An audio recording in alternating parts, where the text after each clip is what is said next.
Y aquellos que nos siguen en I'd like to thank all of you attending and everybody following us on streaming. I would like to thank Fundación Telefónica for granting us this space. For years they've been collaborating with this festival. I wish to thank embassies that have cooperated, like the French Embassy, Casa de Mexico, the Autónoma University of Mexico in Madrid, and Austria's Cultural Forum.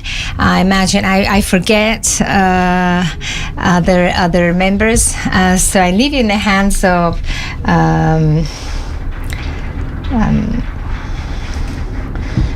Manrique, who is cultural director of this foundation. Welcome. This is the 8th edition. It's amazing that we have had 8 editions already. I'll introduce in Spanish and then I'll ask questions in English, although there is simultaneous interpreting if someone has any problem. Let's begin with Eva Aridjis, who comes from Mexico. She has written and produced 6 feature films and documentaries. I'd like to explain the movie, which is shown in Caja de Mexico, Adiós Caballos, las muchas vidas de Q. Lazarus. Goodbye Horses, the Many Lives of Q. Lazarus. Those of you interested, and I do recommend the movie, you'll have the opportunity to view it on the 7th of November at 7th at Casa de Mexico Foundation in Madrid. Next to her is Charlène from France. She was trained in filmmaker training in Lyon and also La Famille in Amen Famille, which is like a benchmark for all of us in Spain. We all love it when we can go there. She has had a movie shown at the Cannes Festival, Slalom, a best-selling movie in many countries, and she's also worked for arts, for television. I could not have the time to explain everything. Her movie is called Oksana. It's available at the auditorium of the French Institute on the 5th of November. It will be shown at 5 p.m. At 8 p.m. Next is Evi Romen from the north of Italy. Her movie is Austrian. She worked as an editor for many years, for 20 years. And she changed, as many of us have changed, and she's now in screenwriting. She has won several awards. She's co-screenwriter of Siena City House of Murder, which was shown for the first time in Berlinale Festival. She's here with Happy Land, which will be viewed on Wednesday at 6 p.m. at the Filmoteca. And lastly, we'll hear from Sarah Goher, an Egyptian-American filmmaker and producer, born and raised in the Bronx area. A different style of person.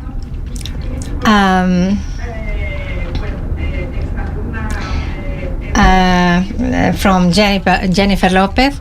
She is a former student of Jennifer Bancroft. She has worked in Amiga and Moon Knight, the Marvel Studios, among others.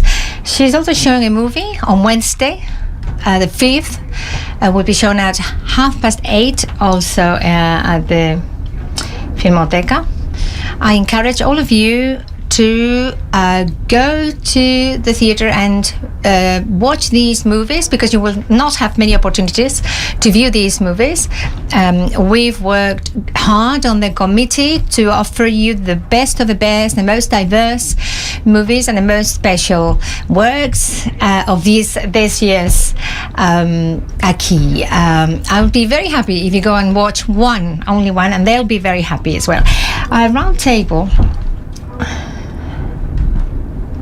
Title. You will say, why this title? Okay, apart from showcasing the works of female directors, it's very important for us to encourage new generation of women filmmakers to go for it, because we feel, or I feel, that sometimes women, we judge ourselves very hardly, and sometimes we are our worst enemies, and sometimes we are scared to dream big. So it's very important for us not only showcases your films and films from all over the world, but also to encourage, as I said, these new filmmakers. I think that usually through our experience, because every experience is different, everybody arrives to directing through different paths. I think it's very interesting because that's a way of losing fear, and jump into the void and go for it. So, Eva, please tell us a little bit about your experience. You're also a writer, so... Yeah. So I grew up in Mexico City, and even though I always loved cinema, I grew up in a literary family and reading and writing a lot and painting and doing photography and music, and I couldn't really choose between all these different mediums because I loved all of them. And then one day I realized that film was actually the perfect way of combining all of them. Images, color, photography, sound, music, language, writing. So for me, becoming a filmmaker really was, even though I think it's the most challenging of all of those mediums, because you need so many people and so much money to even create the work, and then you still need to get the work out to the world, whereas for musicians and painters and writers, they can sort of do their work on their own with very little money, and then they have the challenge of getting it out. I do think it is also the medium that's the most complete, because it really mimics the real world, with the stories and the characters, whether it's fiction or documentary. Cinema is sort of the art form that really allows us to sort of, dream with our eyes open. Yeah. Okay, Charlène? I grew up in a ski resort in Val d'Isère in the French Alps. So I was really like a mountain girl of really nothing, bringing myself to cinema. My parents were really not working in cinema. My mother was a bit an artist, painter, so maybe she encouraged me in this artistic way. But if I become a filmmaker, it's because I had a lot of anger and violence and rebellion. I was finding myself really different from others, so I couldn't really relate to other people on my age, and I experienced like sexual abuse when I was a teenager in sport. That was the subject of my first film, and that was really for me a catharsis, psychological surgery. So I was really lost. Not lost, because I had always this how can I say, strength. I had this relation with art and with the nature as well. But it was really how could I find my place, my area in this world? How could I really be in peace? My parents always encouraged me to do something I really love. They always told me they understood I was not really normal. When I was a kid, I was not good at school. I was a bit special. So they didn't tell me, study something. They say, don't study, that's not for you. Just try to find your path, your something you're really passionate. Actually, after when I was 18, I live in London. I did a theater school. That was not really good experiences. And after I just went to travel. I did like many small jobs. I was a ski teacher, I was a waitress, I was in New Zealand, in Australia. I was really traveling with my van, trying to find who I was on where this anger and this violence in me were coming from. I stopped in a little hippie community with people who wanted to save the world, and I was with all those people. And I find a small camera, and I start to film, and that's how I made my first film. And after I did short film, and I did my first feature about my hardest experience when I was a teenager, sexual abuse in ski. So, yeah. Wow. On Femis, actually, the Femis school came. I was 30 years old. I didn't do the real school. I did a workshop, 1 year writing workshop. So, because, it took me, I really started by myself, producing my film with no money, making film. And after I went to La Femis. Okay. Evi? First of all, I have to say, your first movie is a wonderful piece. I love it. I didn't realize it before, sorry. Thank you. My congratulations. Yes, more or less same story. I grew up in the mountains as well, in a small town in South Tyrol, Alto Adige. And, but I spent it half year in the mountains because we had like 2 locations where we stayed. Well, I always wanted to become a writer. My parents said, okay, this is in the family because my grandfather was a journalist and everything okay, but you just need a pen and a paper. So maybe you learn something you can use, and writing you can do every time. And well, then I started photography, and I was on Salzburg Summer Academy. This is for art students usually, but I don't know why I got there. I went there, and they showed me I had nothing to do with cinema at all, like you, and but a lot of anger. And I was 17, and they said to me, "What you are doing is montage," and I was like, "Oh, great! Film editing, film montage, and this and that." And it was a new name, and cinema and film was first time in my vision. And so, but I did this only because I didn't have enough paper for my photographies. So I was printing the small stripes, and I was cutting them and putting them on papers and writing something just because I didn't have enough paper and I didn't have the money for the paper. So after that, I went to cinema because there was a free job in a little, we call it program cinema. No, it's art house cinema. Yeah, it's small. It was it's in my hometown Bolzano, and there I learned everything you need for having a cinema. I did projection, everything. Yeah, and we started a festival then, and the Bolzano Film Festival.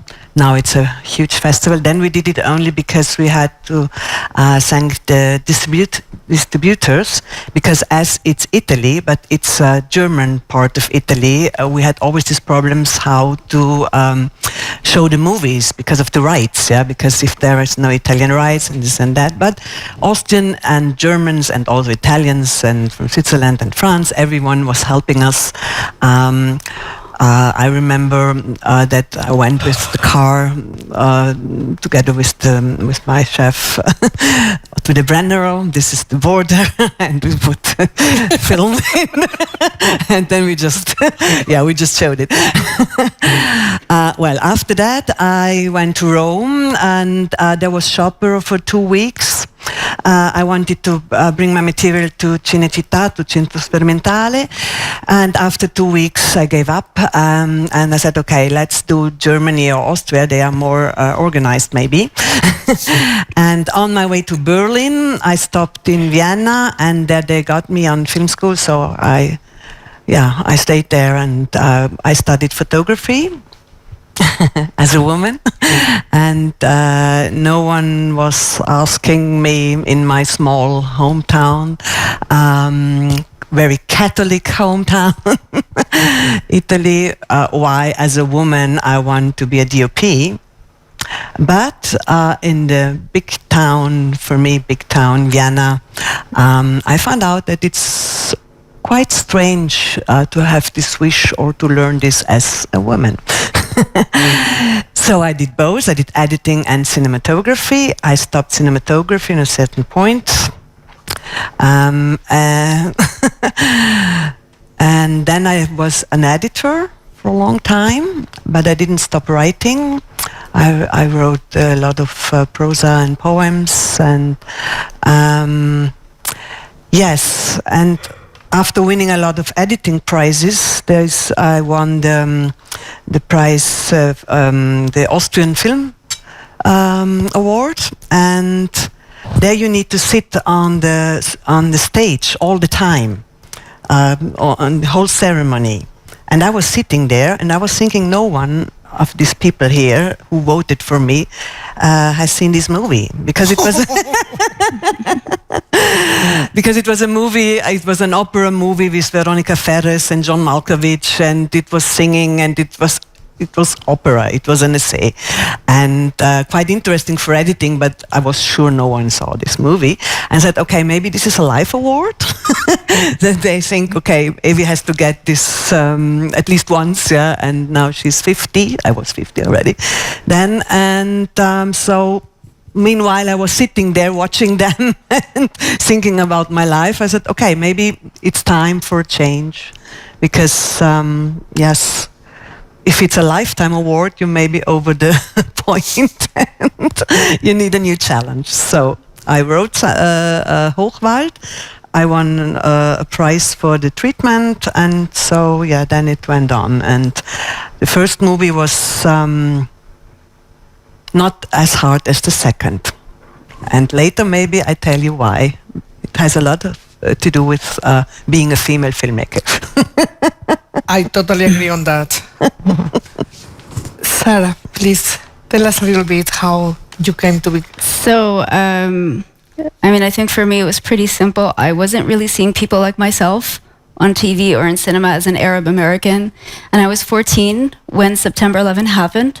And that's when it started to get just kind of this notion of identity, and also I happened to have two parents who secretly aspired to be artists, but just for family or cultural reasons did not manifest. So they were just like working in the public sector, in the Board of Education in New York. But my dad, he used to collect cameras and he taught me photography. And my mom always wanted to be an actress, and her dad was like, no. So I just felt like I was very lucky that they were encouraging when I told them, okay, well, there's a filmmaking class at school. And so when I was in high school, that was the first time I decided to dabble in filmmaking. And I felt like this is it's such a powerful medium. And especially in the context of the Arab identity in the U.S. during this time, during the war, the Iraqi war, when people don't know who you are or how you look like or what your life is like. I had girls after 9/11 asking me, and I go to school with them. They're like, so do you guys really walk like this in Egypt? And I'm like, are you kidding me? This is like one of the best schools in the entire country, and I'm being asked this like after 9/11 simply because you're not seeing people or stories like my people on TV. And if you are, you're seeing them probably in the most skewed and inconsiderate and in the wrongest way. And again, there's what's great about the world, just so before we give up on humanity, this has been an explosive year for Arab films. You look at all the films coming out this year, the Hind Rajab film, the Palestine 36. My film is now the Egyptian nomination for the Oscar. Iraq has an incredible film, The President's Cake. So everything is kind of coming into a greater space for more inclusive and diverse filmmaking. But yeah, I grew up with my dad. I feel like he would have, if he had the chance, if nobody was telling him, no, you have to, have a legit, 9-to-5 job, play it safe kind of career, I'm sure he would have wanted to be a director. So he was my introduction into cinema. The first film he showed me was The Red Balloon the French film. And that film stayed with me until now. And even after making my film, which is airing tomorrow, of course I'll promote my film anyway since I'm here, I realized that film actually has so much influence on me as a filmmaker and even on the film that I made. So that's my 2 cents about myself. Okay, great. This is why I always like to start with this question, because as you have seen, everybody's story is different, but there is a common place. It is that you need to find your way of expressing something. You are not completely settled, and it's okay, not everybody needs to be expressing things. We are all different, but the common thing that I always find in this table is that a need of expressing yourself, sometimes because you don't see people like you portrayed in cinema or in society, sometimes because you are furious with the world, sometimes for many other reasons, but you need to express something that you don't know how. And something that you said really well, Eva, is that I think cinema is an art form or a way of expression, or whatever you want to call it, that enables you to touch different disciplines. So it's very, it's very complete from that sense. It's also very painful because we have to find the money to make the films, and that is the part that is always a struggle. So that brings me to the second question. It's not a question, it's a reflection.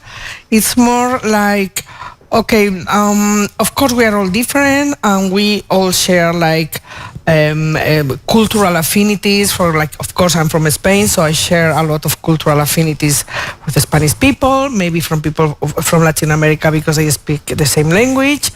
But my question is, do you think that the first differentiation of a film is that it's made by a woman? Do you think that is, or do you think that being a woman is just part of the many other things that are put into your art? Meaning that, of course, you are from Mexico, so when you watch your film, there are, your Mexican identity, your identity as a woman, your past, your family. Do you think being a woman weighs more, or is just one other thing? So in the same way that I became a filmmaker because I didn't want to limit myself and I loved all the different art forms and mediums, as a filmmaker I've directed 2 narrative features and 4 documentary features. I've written for television, for Narcos, and I've written screenplays. So I've gone back and forth between TV, film, directing, writing, documentary, fiction. And for me personally in my work, there are certain themes that are recurring. It's not necessarily, the film I'm showing here this year is definitely the story of a very strong, fascinating, talented woman. Excuse me all, but in this table this year, other years no, but this year, all of the films, the main character are women. Other years no, Other years was different. But most of the time, it happens that the main characters are women. But especially this year, Sorry. Oh, no, it's fine. So, obviously every filmmaker has their own style and their own themes that they return to. The themes that I return to over and over again are sort of marginalized communities. So I did a film about street kids in Mexico City. I did a documentary about the Santa Muerte narrated by Gael Garcia Bernal. I did a documentary about a Mexican family with hypertrichosis, so they're very hairy and they call them the wolf people. I've seen it. You saw it, Chuy el Hombre Lobo. So these 3 films were all about marginalized communities in Mexico. And then my fiction film, one was a horror film about a shape-shifting witch in Mexico, and another was about a broken family in the United States. So I'm very interested also in mysticism and spirituality. My next film is going to be fiction about Maria Sabina, who was the Mexican. She would heal people with hallucinogenic mushrooms. But that's a biopic. It's very well known in Spain. Like a lot of people from my generation, I have Maria on my Sabina. fridge, a sticker with Maria Sabina. So I met her as a child.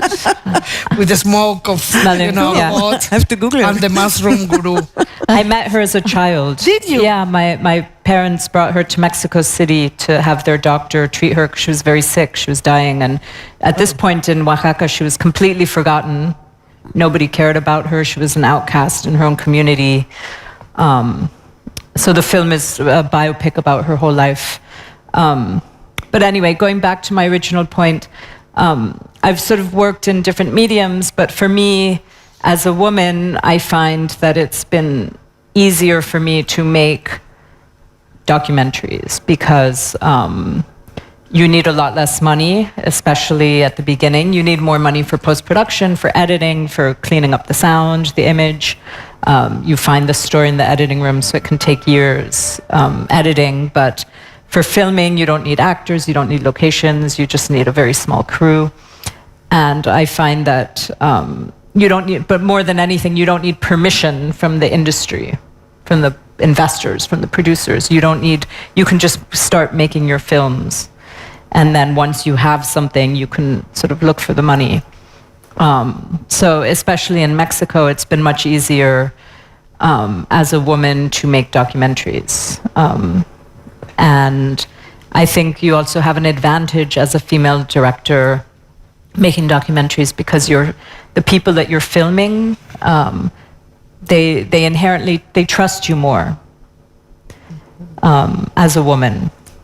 So I think it gives you a sensitivity and it helps also with the relationship with your subjects. But yeah, so for me, being a woman, that's what's affected my work the most is being able to find money more easily or being able to just do my work more easily in the documentary space because with fiction it's much harder. Okay. Yeah. Voila, madame. So the question is how being a woman... Is it like the main difference in your work? I mean, or do you think like when you watch a film made by a woman, is the first thing that you notice is this film is made by a woman? How important do you think is that? How influences you? No, me for sure. It's like all my film are the main character of my films. They're always women. It's always the same story that I'm telling. I hope one day I will maybe tell something different, but I'm still doing the same film in a different way. But it's always a woman who gets violence and trauma, who need to really experience the resilience and to reborn out of the ash, so that's to get free. That's always that's really came from my own experiences as a woman. So this is really part of my heart, definitely.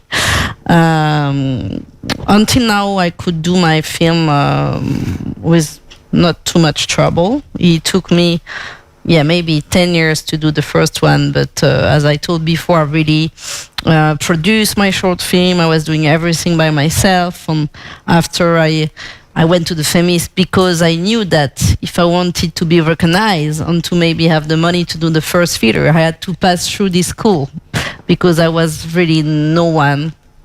So I really quickly understood how it works, the business industry, and after I think you have to play with the cards and with the rule and the game. So I think that women directors, they always have less money than man director, and that's make me really upset actually. That was gonna be my next question. And my next film, actually the film I will show tomorrow, Oksana, it has been well financed, and it was not easy because it's an Ukrainian film. I did in Ukrainian language with a Ukrainian actress who live in Kiev, so that was really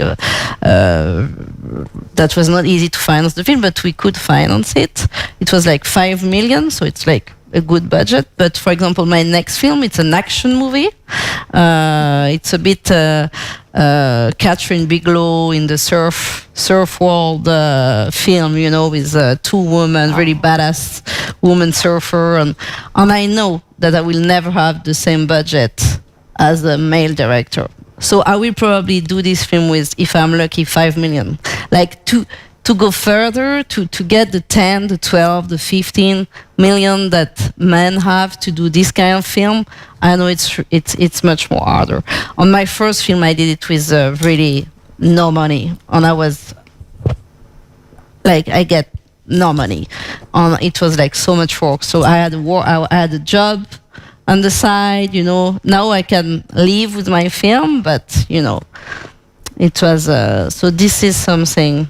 I don't know if it's really part of the question, but my next question, because I always go with these papers that I was going to read it to you, but you know, even if I don't want to be Europe centric, I have all these studies that talks about. If you're interested, you go to the European Audiovisual Observatory, where they publish every year these figures about the percentage of women filmmakers and the budget that women filmmakers get. So I mean, I'm not gonna read you all the you know, but just to know, only 25% of the female workforce in Europe are women. I'm not even talking about directors. Workforce. If you go to see, is this in the film industry or across the entire all industries? All industry. You know, it's film industry. Film industry, because we don't. I guess I don't know if it's film or TV. It just says film industry. No, in European film industry. Okay, I'm not gonna bore you with figures. I'm just gonna give you some very simple ones, and we continue with Evi. Actually, it says that at this speed we will reach parity by 2047, which is not bad. But 2047, we are in 25. Is in 27 years with politics of incentive, especially if, women quotas. Thanks to women quotas, we will make it in 2047. But with women quotas, without quotas, forget it. Okay, I'm just going to be very brief, but because you go to the page, European Audiovisual Observatory, and you can download and see all the figures. It's very easy. Okay. There was an increase in the last 10 years of 3%. Only in the last 10 years. Yes, 3%. Great. Okay, directors now, there are 27% directors. Screenwriters, 31%. Producers, this is a lot more, 35%. Okay, is cinematographers, only 14%. Composers, 13%, and editors, 30%. Composers, 13%, editors, 30%. So, of course, we will continue with Eva and Sarah, but, just keep these figures in your mind. Because and this is Europe. For Latin America and Asia and Africa, I'm sure it's going to be much more than 22 years. Because that leads me to the reflection that you were, to the thought that you were saying that, of course, the budget for women are a lot less everywhere. Anyway, let's try to blend all together. No, I respond on this as well. Actually, I didn't think about being a female or male in this business. I grew up with boys and girls, and I have brothers and sisters, and it was very wild, and all the dangerous things we did together. So I don't know, it wasn't in my mind. Yeah, then I realized on my studies on cinematography that, okay, there is a difference. But then I worked as an editor, so I was a head of department, and I had a quite good career, and I was respected. Then I did my first movie, and it was quite easy to get the money, because then I found out, oh, it's a jackpot. I'm a woman, I'm a writer, director, and I'm from South Tyrol. They have a good funding. And so I said, okay. Well, I got the money, and then another female director came to me and said, oh, are you happy that we fight it for you? All the work we did before for that females can do movies. I said, what? We were always able to do movies. What are you talking about? Yeah. So I got a bit in the mix of, okay, what are they talking about? And what is this new, for me, strange feminism in film business? It was the beginning. Yeah? My first movie, I went into the box ring, and I was like, the producer was more or less bleeding at the end. And I behaved like an Italian furia. And, well, it was then quite successful for debut. On the second, in the meantime, a lot of things changed, and we were thinking more about women in this business, and how do we feel, how, yes, talking about the numbers you were reading before. And then my second movie, I realized on funding that I was quite unsure, because it was the second one, and I wanted to do a very special thing, but they were always on these funding discussions where I was like, no happy end of this. And I was weaker than I was before. Because in all this discussion of is it male or female, I lost a bit this male power I had before, because I wanted to behave as a woman. I am a woman, yeah? And I said, okay, and then after my hearing, there was famous Austrian director. He did a lot of movies, not very good movies. So, because in Austria, male directors always say, yeah, but if you do a good movie, it's just a good movie, and it has nothing to do with male or female. And our answer as a female, I'm also part of FC Gloria, that's a female filmmakers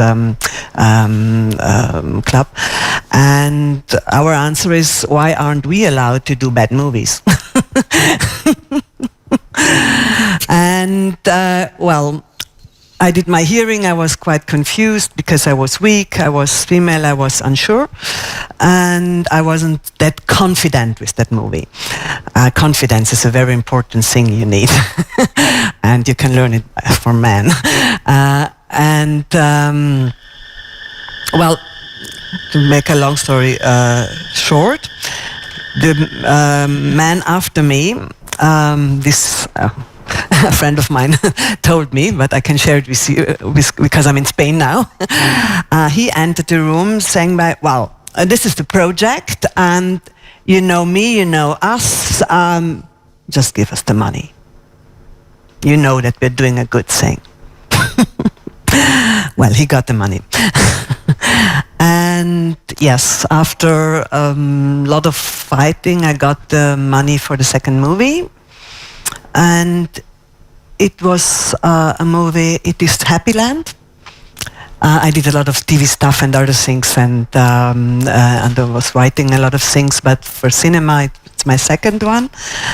And it's about a woman on a certain age. And I think this was the reason why it was difficult to finance it. And because I behaved as a woman. Broken also by this team, because it has a lot to do. The first movie was about 2 young boys, so it was easier. I just showed my brothers. So, but it had a lot to do also with me and with female things, and quite difficult. And I lost my power, and then I found out that before all these over 30 years in this business, I was behaving as a man. And everyone thought, okay, Evi is the cool one. She's rock and roll, he's cool, she's da-da-da. And yes, but no, I'm a woman. And I don't want to be anymore this cool one seen by man. What's a cool woman?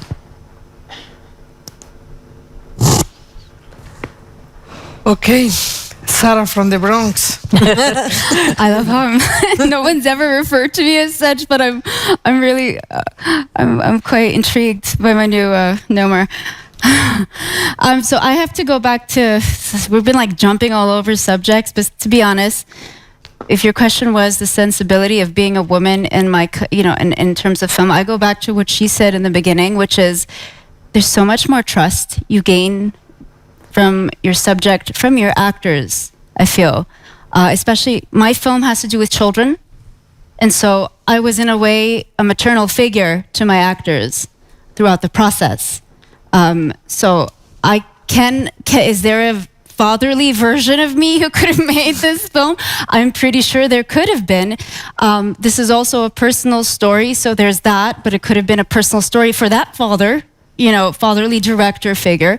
But I do say that being a woman, you tend to be seen as a maternal figure even within the profession as like, okay, well, if something's not working out, I'm sure she'll be understanding about it. If we can't, if we can't deliver or finish something, there's always, and I get it. I mean, it could be that cultured, that we're indoctrinated to see that mothers are very forgiving, very accommodating, and maybe that's how we've been as an industry. Meanwhile, the fact that, men have been at it for so long, building this industry in a way, I would say. So sometimes maybe the new generations are like already, there's a certain entitlement to certain aspects of the process that we're not, we haven't acquired that sense of entitlement because we haven't put in the years and we haven't been there long enough in the scene. And the other thing is, because there is such a debate around it, it's always like, well, we're here talking about it. So when there is a debate about something, there's always going to be someone who's out there who's going to be like, okay, so show us what you can do. That scrutiny that comes from women. Okay, you guys have been saying it's not fair. Okay, let's see you do it. Okay, and they're watching us and they're waiting for us to like, to kind of to falter. And again, I feel that a lot of it is culture. Now, there is an interesting find that I came across a couple of days ago. And I know everyone in Hollywood, everyone's always like, oh, we need to like even the number of women who are going to Cannes. We need to even the number of female, and even when I was working at a major studio, there's always this kind of like, okay, we need to have some more women, not just in these kinds of positions on set, but in other positions. Great. There's something that we're forgetting about this industry. It's called star power. In the past few years, the major stars who are kind of the ones who are the reason projects are getting greenlit, they're not asking for female directors. And if they're not asking for them, then again, that's another aspect that will impact the progression of women in this field. Now, for me, what's interesting is she's making a Catherine Bigelow type film. That's an anomaly. Because usually when you think of female filmmakers, you're thinking of, okay, we need them for projects that have a female sensibility. There's something about love, women, children, yada, yada, yada. We have a very interesting situation in Egypt where the women are actually killing it in TV, especially. Like, why? Because they understand what goes on in the, in la casas de las tías y las abuelas. They know what conversations are happening. They know the secrets, and this is what the audience wants to hear. And so I find it interesting that we were talking about statistics in Europe.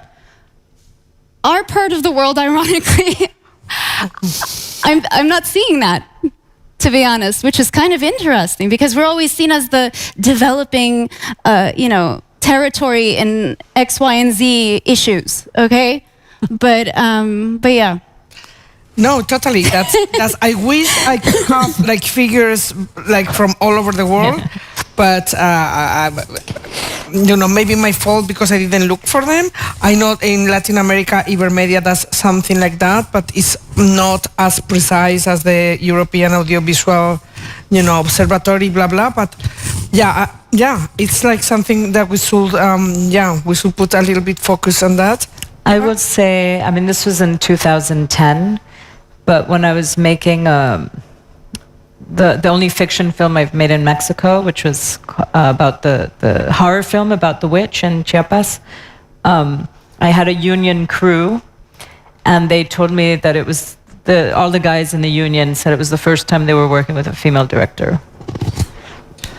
Anyway, we had like in the beginning of our festival, Diego can tell you better, but we had the first country in the world that implemented quotas was Sweden, and we had the director of the Swedish Film Institute, Anna Senner, and she told us that after 10 years of quotas, they decided to stop. It was not 50-50, but it was something, I don't remember the exact figures, it was something like 44, 62, 52 or something like that. It was not 50-50, and they decided to stop quotas to see how it was going.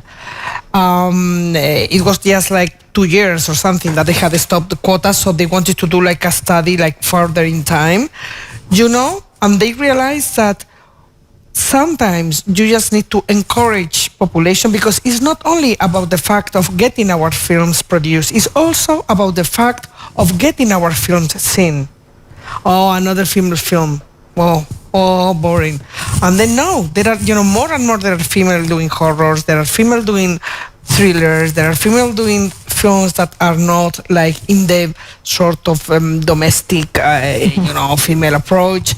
So yeah, I think the next challenge is to be able to, because the same way that we watch a lot of films made by men, some men, they have a problem watching films made by a woman. They do have a problem. And then when they watch it, they are like, okay, I liked it, it's good. For instance, like you were saying, the Catherine Bigelow film is like, super male in the way of filming, but maybe there is not a female way of filming or a male way of filming. It's just that traditionally the films that we've been able to do is rom-coms, romantic comedies, different things, but I think we are able to do absolutely everything. Anyway, with this reflection, I also wanted to, for me it's very important that we mention, like a female director, because it's amazing. Sometimes I teach also in university, and I'm with my students, and I'm like, come on, tell me the names of directors. I never say female or male. If I say, tell me the name of your 10 favorite, we're not going to do it, but if I ask, tell me the name of your 10 favorite directors, there is never a woman included. And then I start asking, but how about Alice Guy Blanchet, for instance? That was one of the women that inspire more. A French female director, black and white.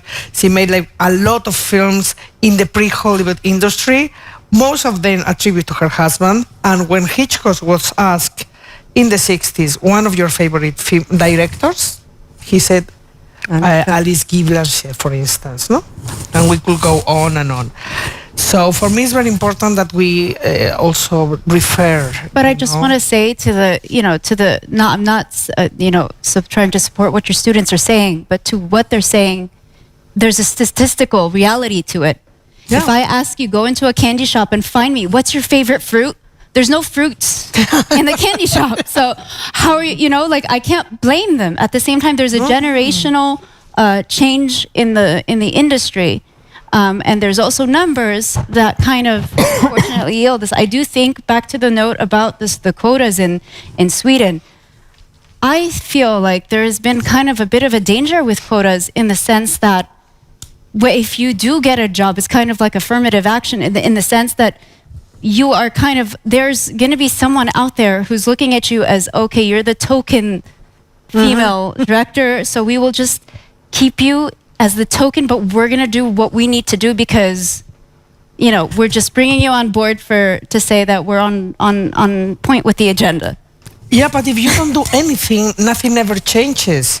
Yeah. If you don't do anything, 100%. but not only that, it's like, we've been having quotas in this country for 10 years, approximately, a little bit less, 7 years, I will say. A lot of the female directors, they have gone to Cannes, which is something like, Cannes, Venice. They have won, like in our major festival, which is San Sebastian, they have won the major prize, So what it means, it doesn't mean that because there are quotas that you are going to be, you are useless and you don't have any, you are the worst DP in the world and you're getting the job because you're a woman. No. You have to prove yourself even more. 100%. And I think Yes. otherwise, unless you have quotas, nothing changes. And as the Swedish director of the Swedish Film Institute, she said, it's a temporary measure. This is not forever.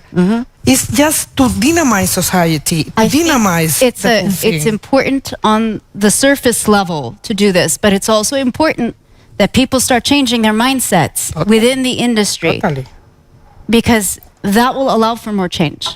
And I think what you said is true, that, the actors who are, usually the ones that are allowing all these productions to raise the money, they need to be a part of this work with discussion. women more, especially because a lot of the big name actors right now are women. A lot of the actors that can bankroll a film are women, or a TV series.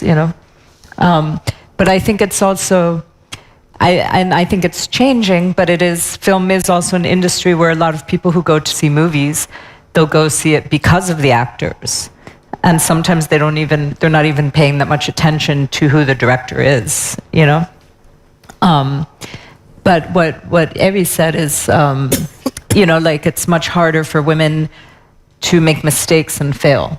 Like, you make a film, and if it's not a huge commercial or critical success or both, it's very hard to make your next film. Whereas men will make one film after another, and they can be like the biggest failures at the box office, or just, on an artistic level. Because their careers continue. That's 100% But true. it's also on set, I found out, because as I was acting as a man in my first movie, there was always like, bam, and this and that, and I was full of energy. And then the second, I was just a bit blown away because it was a different story also. Yeah, it was a female story, and the interesting thing is that when you are not standing your man. As a man, when you're thinking, like, oh my God, what do I tell to the actor? I don't know what confusion. Yeah, everyone is going to smoke a cigarette, waiting that the genius finds his idea. As a woman, no one is going to smoke a cigarette. Maybe you, because you try to escape, and everyone is waiting, like okay. So what do you, but yesterday you said, just like, what the fuck, yeah? Let me think, yeah? And I think this circle you put on, I'm not talking about what you have here, I'm just on behaving, yeah? This wall you built yourself, acting as a male, yeah, is bigger than ours as a woman. Huh? But I don't want to play the man, as I said before. I want to, just have my space as a woman and be respected. I have to say something for quota, because I was thinking like you before, and it was a big discussion in Austria, and there is a lot of hate now, but the quota works. And we have more than Jessica Hausner in Cannes now. No, of course, everybody's. What I've been realizing in my own experience of watching, especially European industry, because it's the one I live in and the one I know better. I wish I will a little bit also the Latin American. I'm not extremely familiar with the studio system, to be honest. With the Hollywood studio system, I'm not very familiar because it's so far from me to, I don't see myself doing a film for a studio in the US. I prefer to concentrate it where I know. It's not that I'm limiting myself, but I prefer to concentrate, to put all my energy in things that I know they are closer and more easy to achieve. Anyway, in the tendency that I've been observing is that, as I said before, quota is just a way to dynamize in society. And as our guru, Anna Senner from the Swedish Film Institute, she will be laughing at me if I will call her our guru. But she said there has always been male quotas. They keep on giving, retro acting, giving them each other's jobs, giving them, like using the big corporations. And also what is very important, not just in terms of creativity, but it's important also in the decision-making process and the decision makers, which are usually in like TV companies, distribution companies, not that much in public entities because that is usually very mixed. But at the end of the day, you look at the people who is in the head of the European studios, Pate, blah, blah, blah, or Catleya in Italy, for instance. There is not a single woman. So we are advancing very slowly. I remember from Catleya when... it's a big, for the people that doesn't know, Catleya is a big production and distribution group in Italy. I think it's the biggest, isn't it? It's one of the biggest, yeah. And because of tax shelter, I had the accountants on my set. And my husband, also ex-husband, sorry, also director, and coming out of a wallpaper, let's say, 2 meters, black glasses, parka, and as you imagine, a director. And I was sitting at the monitor shooting my movie. He was just visiting me. And suddenly I hear the guys from Catleya saying, but he's the director, isn't he? I said, no, it's a woman. And then another woman came and said, yeah, it's the little one with the basket. And they were like, who? And sitting there at the monitor doing her job. And said, we thought he's the director. So Catleya and the Italian way, yes. My sales manager is the only, she's not my sales manager anymore. It's Katia Rossi, maybe you know her. She's, I think, alone in this business. So on production side and on this business side, we need more women. Okay, we don't have much time before we start with the questions, so I'm just going to go for the last thing. What advice will you give to a young filmmaker? And if it is a young female filmmaker, will it be the advice different than the advice you will give to a male filmmaker that is starting? Should we start over there this time? Yes, Sarah. I love working with young people. I've worked on lots of projects, including this one, with very young people who it's their first time on a film set or whatnot. I would say just put yourself out there and try to find your voice. I think that's just try. I always say, even with my film, if your intention is to become a director, there's something you're never going to learn in film school. It's how to deal with people. That you learn in life. So I'd say get started on that. If your people skills could use some improvement, if you have, you need to be street smart. You need to learn how to hustle. It's not an easy game, whether you're a guy or a girl. I'm sorry. It's just really hard to get stuff made these days. But also, when the time is ready, make sure that you have found your voice and that you're telling the story that you feel is true to you. Because I always say that my film, if I had made it when I was fresh out of NYU, it would have been a very, I would not like it as me now.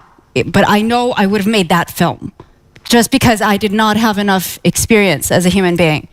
And so I just say, try to get as much experience as you can on a personal level as a person, human being, and try to really hone your stories. Don't rush into making a film just because you feel like, I'm 22, I need to make my first short. My parents just paid all this money in film school and now I need to show for it. Just really try also to find ways that you could learn on set, whether it's a small indie set or a larger feature film set or a TV set. Don't rush. Good one. The same thing they said to my daughter, who is a 19 years old filmmaking girl, and she applied to the film schools, and she got in the last rounds in Berlin and in other Germanies and Vienna, blah, blah, blah. And as in Vienna, there is my colleague, Barbara Albert, and she said to her, listen, girl, go and make some experiences. It's a good movie you did here for this exam, but we don't take you because you're 19 years old. And you need to make your experiences not in a school now. Go out. See the world. No, me, of course, I agree with you too, but I will say something a bit weird, but I will say don't listen to you too much. Just feel it. Feel it. Don't throw take it. yourself seriously. Just throw it. Do it. Don't think too much. Because the problem, I think if I did this film, is because I didn't think too much. I was just feeling so intensively the emotion that I just put it on the film, I didn't really think about the industry, the people, the blah, blah, blah, no. And I think the problem with maybe the women who want to become a filmmaker is they're afraid, they are lack of confidence. If you are, listening to us, it's very scary. Oh my God, no woman, no money for woman, blah, blah, blah. Don't listen to that. Just do it. If you have something to say, of course. If not, do something different. Can I just say something about the money? I always say this because I was a producer before I made my film. Sean Baker, he went to Sundance with Tangerine, a film shot on an iPhone. Yeah. See, all you little ones are like, yeah, I know that film. Yeah, so you really, if you have an iPhone, you can make a film. Okay? But find your story first. Just find your story first, okay? Go ahead. Don't shit in your pants. This is what I say to my students. Well, yeah, it's just something going back to, making films because, as an artist, because it's a creative need and you have no choice, you have to make films. It's the only thing you want to do. It's the only thing you're excited to do.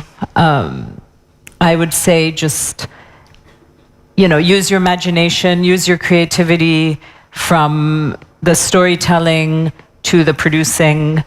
If you want to make films, you can make them. Just find a way, even if there's you have no budget. You can film them for very cheap now. You can edit them yourself, especially documentaries. You can just go and film. Just don't go through the system, because it's going to be 100 times harder. And just produce work. And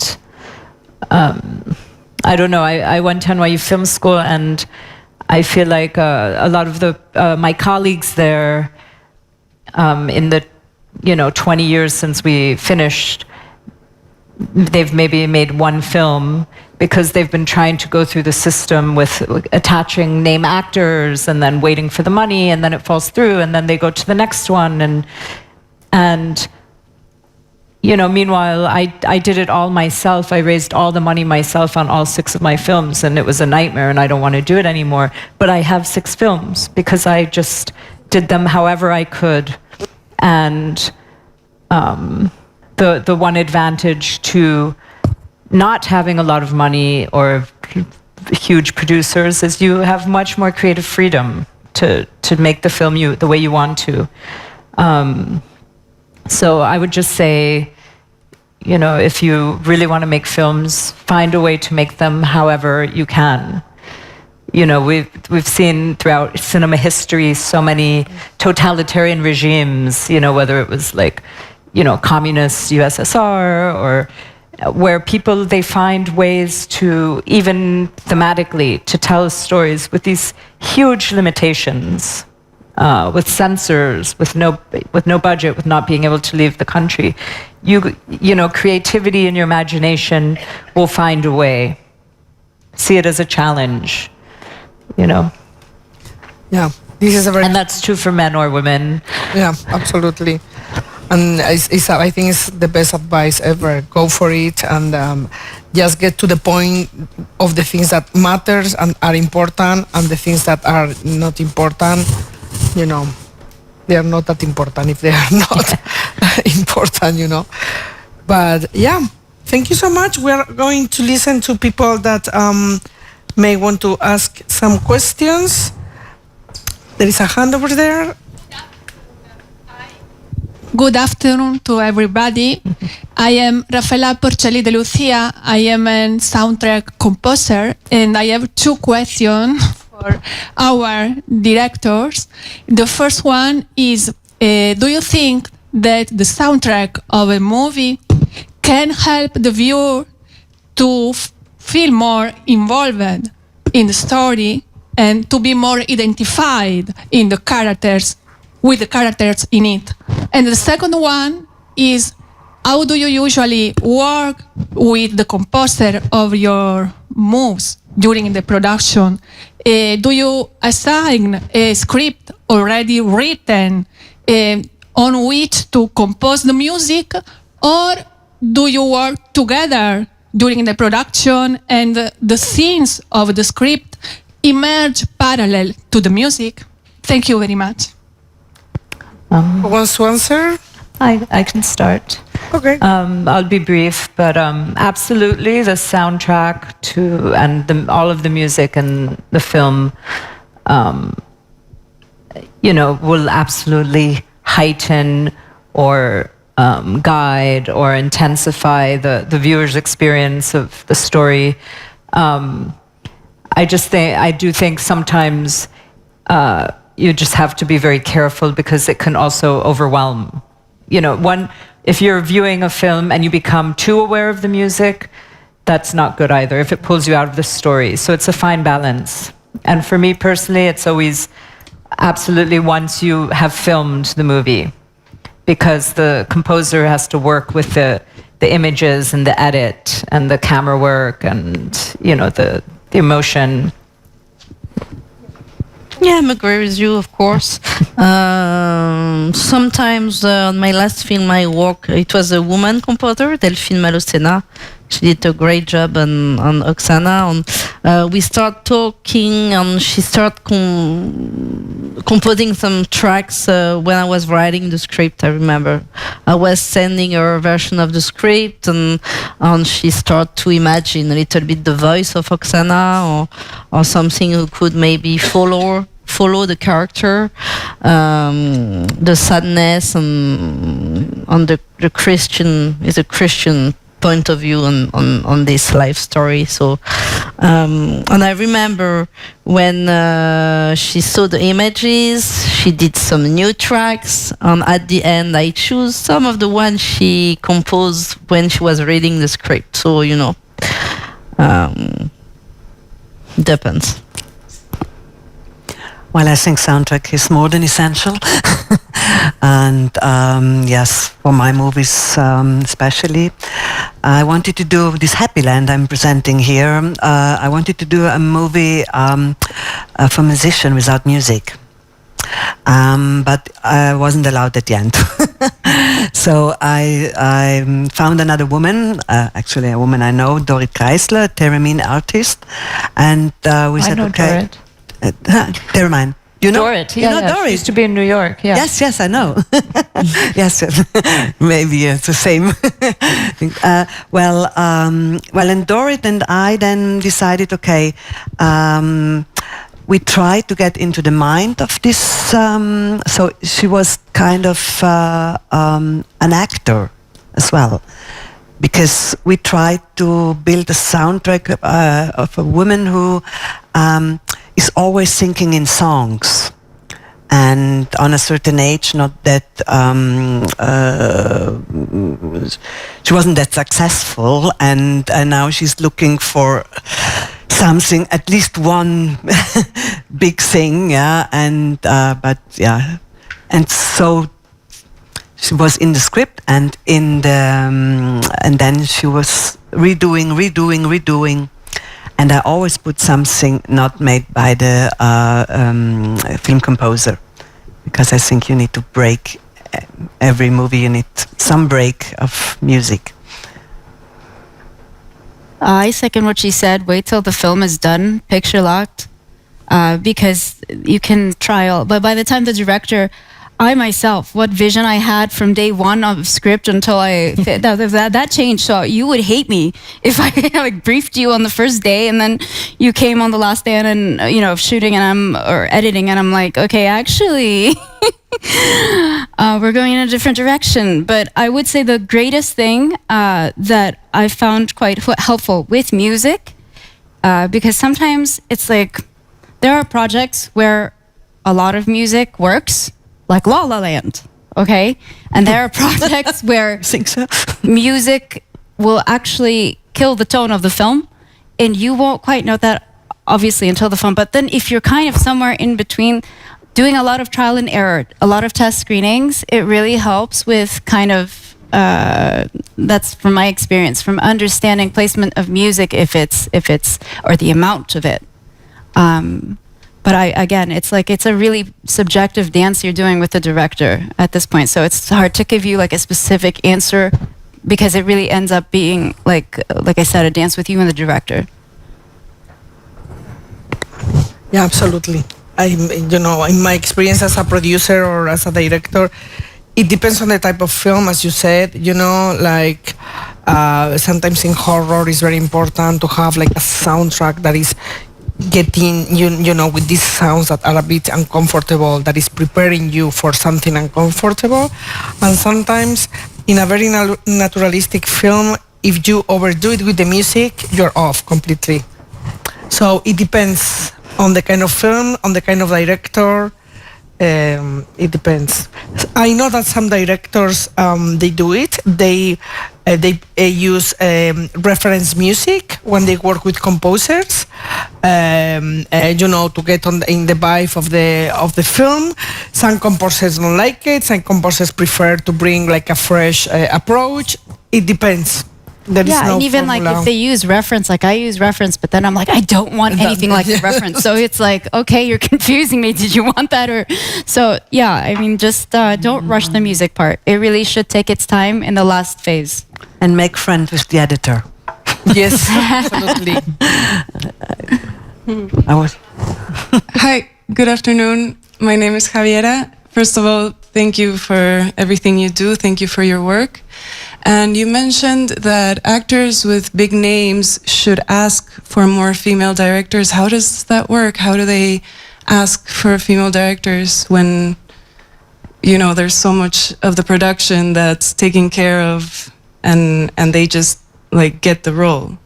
Well, no, what I was referring to is, okay, like she said, Hollywood, maybe it's not something that we're consuming in films here in Europe, for instance, but it's a model that kind of, whatever's happening there, it ends up having some sort of trickle-down effect or like domino effect all across the globe. And so what I'm saying is, okay, the bad version of this is, okay, Daniel Craig, you're going to go make James Bond number 77. Why don't you go ask them for a female director? Why don't you go ask for Catherine Bigelow? She's done action. In this scenario, no, there is something called star power. The stars are, and it's really kind of like follow the money. Like she said, why are certain films getting greenlit? Because I know that if I put, Hugh Jackman in this film, he can sustain a budget of X amount because he could cover his costs with first week revenue for X amount. So he has some power, some say, functionally, in the business of the film. And has anyone done that? We're auteur filmmakers here. Yeah. So in most cases, we're writing our own scripts. We're writing films that we're going to direct, and hopefully there won't even be a question that we're going to direct, even though there might be, But yeah, in Hollywood, a lot of times the producers, they buy the screenplay or they option the book or whatever. They have the film and then they package it and they get the stars, and then the director will be hired sometimes later.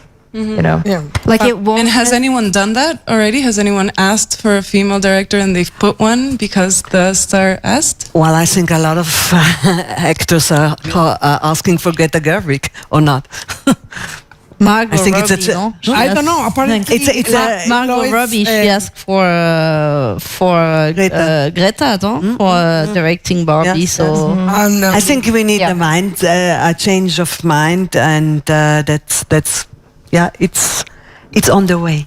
Like it's not going to affect you as an independent filmmaker at this stage, because the chances of you working with Tom Cruise and being completely honest, or me for that matter, is like zero. But what it means is when you see a shift coming from the top, it sends a message to the rest of the industry. Hello, we are in demand. Start thinking of us differently. That's all. Yeah. It will change because it's chic now. Well, I have to say that even if we in Europe, we don't function like the same way that the American studios. It's true that there is an influence, and it's true that there is a domino effect, and it is also true that when you have a big budget, for instance, if you want to finance a big French film, you need a big French star. You cannot do a film over 10 million euros with nobody, regardless of how auteur is your director, or how recognized in Cannes or wherever. At the end of the day, when you put a lot of money on something, the people that gives you the money is because they want to make sure that that money is coming back somehow. So Thank you. that's an effect everywhere. Thank you for your question. Javiera. Hi, I'm Blanca, and I'm making like a study about feminism and like how it affects on art. And I want to ask you if you, like, for being a woman in a big like field like film, but to take a little part on that, do you feel comfortable about being called a feminist, or like to your films being like titled as with a feminist like topic? You know what I mean? Like, do you feel comfortable about having this title? Do you consider yourself a feminist just because of this, or like you think that this is something that is given for you, or you know I'm sorry, I don't know how to explain it, but you like give yourself this title, or people call you just this because of who you are? Thank you. I don't know if you understand what I mean. No. Let me rephrase it Yes. and see if I do it right. She wants to know if just because you are a female director, you are being called a feminist, and if for you to be perceived as a feminist is a good thing, or you don't care. Yes, I'm a woman, more I'm a like- feminist, I'm sorry. Sorry? I'm a woman, I'm a feminist, that's all I can... No, but she's right in asking the question, because lately with this idea, like, you know, since we've seen that more and more young people are getting more conservative everywhere. Absolutely. This is a world movement, you know. A lot of young girls are now not wanting to be called feminist. So I think that your question... The question was absolutely right. I just She's said very young, so I think it's more generational. It goes that obviously generation, you know, but you're a young person, and I know that this is something that is around young generations. So Yes, like, I mean, what I want to know is like, just because you work in this field, you are considered a feminist just because you are a woman, or do you think that you need to call yourself that because of this? What do you think? I think that, yes, maybe you should. Like, I consider myself a feminist because of that, because like I have to show my story through my art, like somehow. But I think we don't have to consider or not that we are or not a feminist. You know what I Yes, mean? that's- For example, me, when I start, I didn't think. That's what I do. I put my brain there and I just feel. So I didn't give a shit about feminism. And actually, that was not a concern for me. When I look all the film I did, I am a feminist, but I don't want to be a feminist. You know what I mean? It's like, I'm becoming a feminist because the society need a point of view like mine, or like there, to talk about woman condition. And it happened that my film are talking about women behaving, woman trauma, woman condition, because in fact, inside of me, I want to talk about that. But I don't ask myself. I think we need to be careful on those times. We are thinking too much. Sorry, I'm always like, stop thinking, but we are analyzing everything all the time. At one point, I think this is not so interesting anymore, because I don't know how to tell. Like, we can talk for ages about feminist or not feminist, but what we need to talk about is emotion, on behavior, on point of view in this world. Like, what we are telling is like, we are making film because we have something to say. Okay, that's enough. Like, I think that's pretty good. You know, that's the reason. The etiquettes, you know, the labels come later. First you are, and then you are called. First you show something, and then that thing is given a name. So, Thank you very much.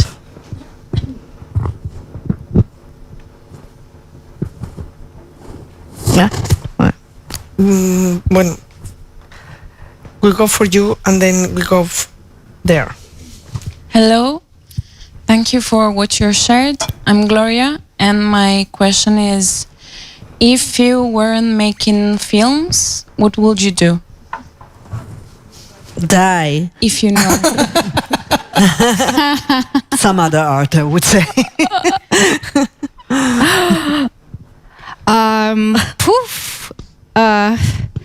I would have loved to be a dermatologist. I would have been loved to be like my friends who are just sitting around making sourdough starter and no, but honestly, I don't know what I would have been doing. I really don't. All I know is I would have been trying to do something to make a difference in terms of my beliefs and my ethics in terms of the world. But yeah, it could have been anything, man.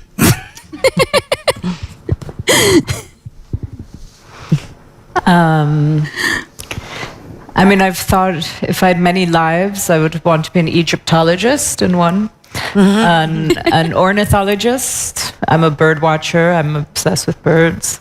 And I would think I would be writing and painting and, you know, doing, which I still want to do. As a child, I wanted to be a painter, but I could never recreate what I saw in my head, you know, with my hands. And that's when I sort of turned more to photography and video and sort of more working with reality. But yeah. I'd still be doing visual arts, I think. Yeah. Me, I will die. No, that's maybe too much. But I don't know. You know, I became a filmmaker because it was a visual necessity to tell story, to probably change the point of view of the society about women. So it was also a way for me to understand myself. And I realized that every film I'm doing, I don't know nothing when I start. In fact, I do film to dig a question that I cannot answer. Probably, maybe at the end, I will have a glimpse of an answer, but not a full answer. So it's a bit like to be un chercheur, how we say, searcher. Searcher, archaeologist, or something like that, you know. But really, I don't know what I would do, and I could not live without my job. Like my job is really my family as well, my passion, it's very important for my mental health. I'm doing a lot of sport, and I'm doing a lot of film. Like I need that to be as well. What's important for me to be as a filmmaker is I find my mission, you know, something like I'm telling a story that are, I hope, bigger than myself, and I can change a little bit the world, on the people, on create a debate, and I think this is really important in life to find your mission, you know. Why are you on earth for? That's what I ask myself. Like, I need to find something, because it's too much violence, too much horrifying, terrible stuff happening all over. Like, we can change, we can make, but I'm nothing as well, because I'm only an artist. You know, I didn't invent the peacemaker. I'm not a doctor in the front line, you know, on the war country. Like, I'm nothing. So it's really important also to remember that. I think something a bit, I moved from the original question, but but you make art which helps people, and think how much art has helped you. You know, it's an important role as well. Yeah.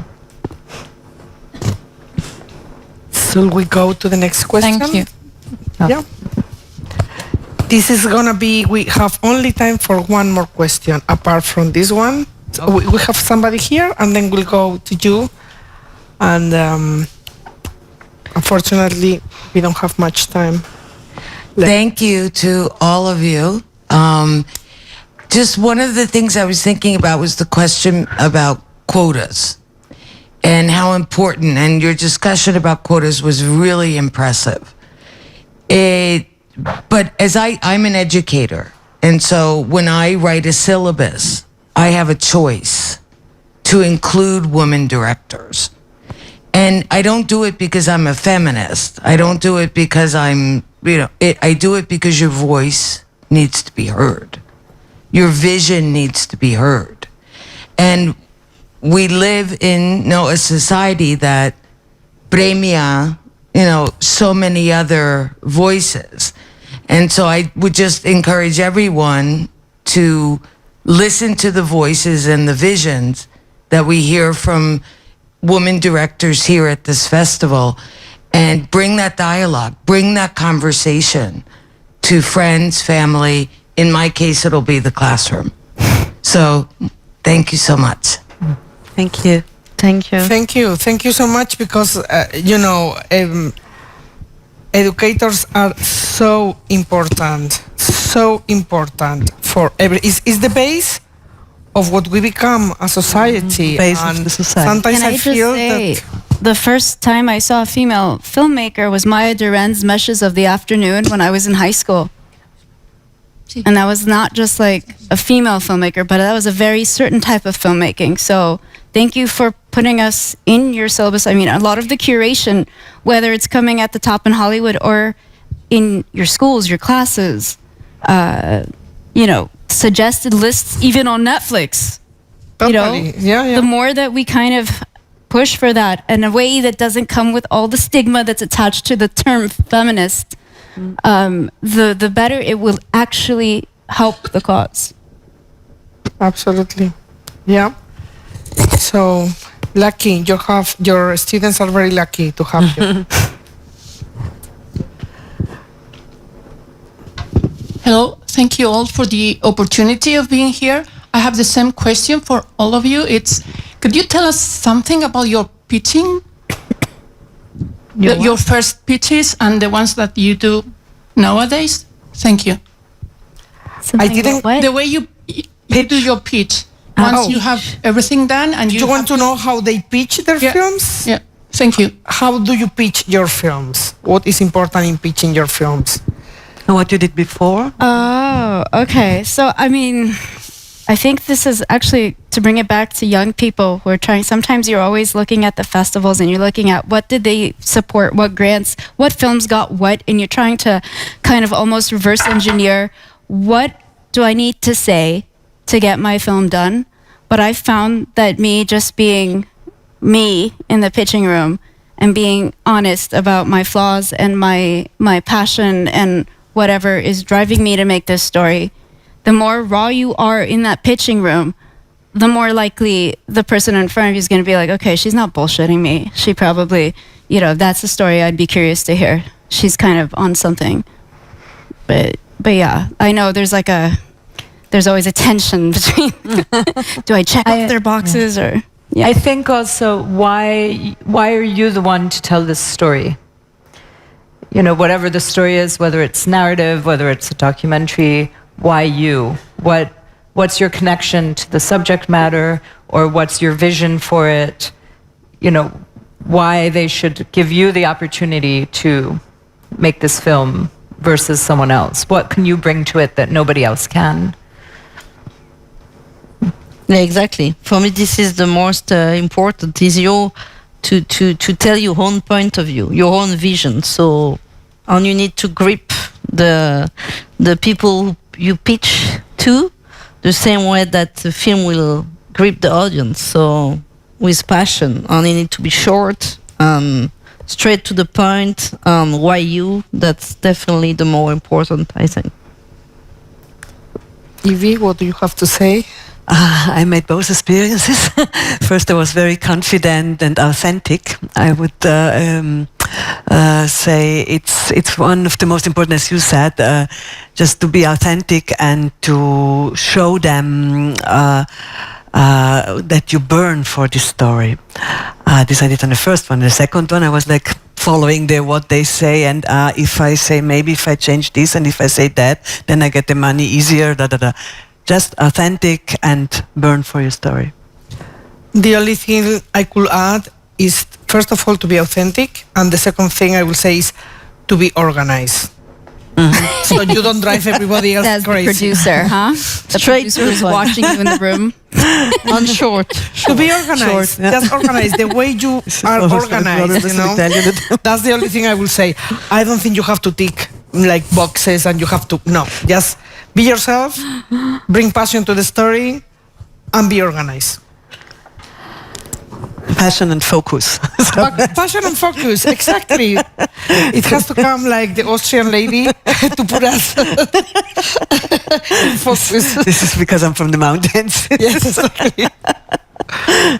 Okay, thank you very much. We have to finish this. Muchas gracias a todos. Thanks very much, and thanks to Sarah, to Evi, to Charlène, and to Eva. And I do recommend to all of you to view some of these movies because you will feel grateful to me once you've seen them. Can we? Sentadas para ver. Back, A picture. Sí.